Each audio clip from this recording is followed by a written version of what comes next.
outside, of course, are fluctuating, but we can always keep it nice and comfortable indoors. And that is where a lot of plants thrive. Plant pro Xander Caruso from Barton Springs Nursery is a self-proclaimed houseplant lover. Hope you don't mind that I told everybody that out loud. And he has some tips for us this morning.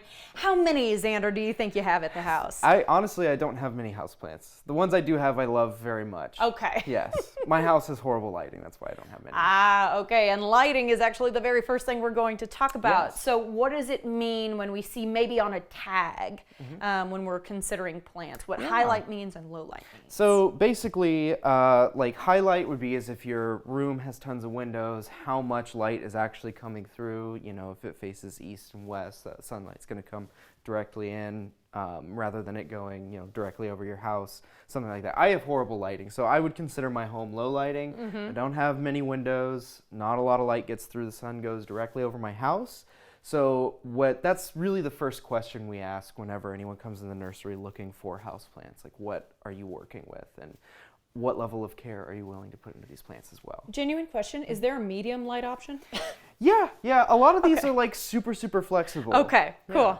Cool. Yeah. All right, general care. You said that at least for houseplants, the number one way to kill these suckers is overwatering. Yes, it is super, super easy to kill by overwatering, and something very important people need to know is that overwatering is not about the amount of water you're putting into the plant's pot. It's about the frequency in which you do it. 'Cause if you put like a cup of water on a plant every single day for a month straight, it's going to kill it, whereas if you pour 15 gallons of water onto a plant over the course of an hour, it'll be just fine, so long as you don't water it again, right after. So the idea is to soak it all the way and let it totally dry out. Let it dry out all the way and then soak it again. That allows the plant's roots to breathe. Also, if it's in a larger pot, those roots start to stretch down and look for more water as the plant dries out. So it's very, very important you don't water it super, super frequently. And each plant is different. Each home is different, depending on how cool you run your AC or how warm you run it. That could potentially dry out plants. It's very important not to put plants underneath an AC vent.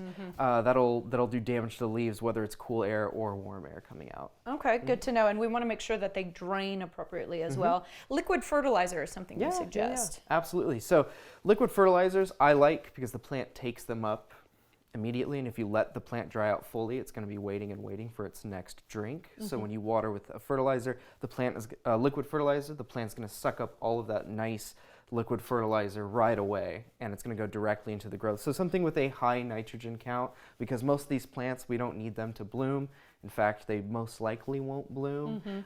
So it's very important you get a high nitrogen liquid fertilizer, preferably organic. You don't want to damage these plants. It's very easy to overdo chemical fertilizer. So we always recommend organics because you can't overdo them, really. But you can water every single time you water. You can use You can use a liquid fertilizer. That is good to know. Okay, I wanted to ask about some low light options. Yeah, These are the dummy plants. Yeah. Well, We've got some in our office, and we're not even close to a window, and they're doing great. Yeah. My two favorites I brought. There's one that's left out of here. It's very common. I still love it too. It's the mother-in-law's tongue or the snake plant, Sansevieria. But my two very favorite ones are going to be the ZZ plant. This can go in either highlight or low light. Same with the pothos. I like the pothos, like you were telling me earlier. You can tell when it's sad, when it needs something. Like this is a very happy pothos plant, and I can tell because it's so cheerful in the way that it's sitting high up off the pot. Yes, exactly. A ZZ is not going to really tell you when it's thirsty, but these guys can go a month, almost 2 months without getting water. They can live in any kind of lighting condition. Obviously, the more light you give these plants, the better.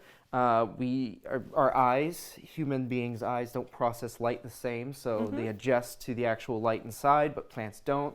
So the indoors are quite dim. Even if you have a lot of windows, they're quite dim. So it's important to, if you want these things to grow better, always putting them in more light than into like a dark corner somewhere. But if you only have a dark corner, a ZZ plant would be a great option. Okay, I want to make sure that we ask about all the other things you brought. We've got to talk about this orchid. This is gorgeous. It's beautiful. Yeah. We just got these guys in. They're all in bloom. You should come by, see them. They make a great gift for the holidays. We get them in from a grower from Hawaii, and they just send us outstanding plants every single time. I've seen like people who have skylights stick orchids in their showers. Yeah, And yeah. like that's Absolutely. where an orchid is real happy. A lot of these plants are native to places along the equator, or just very, hot, humid, lots of rainfall.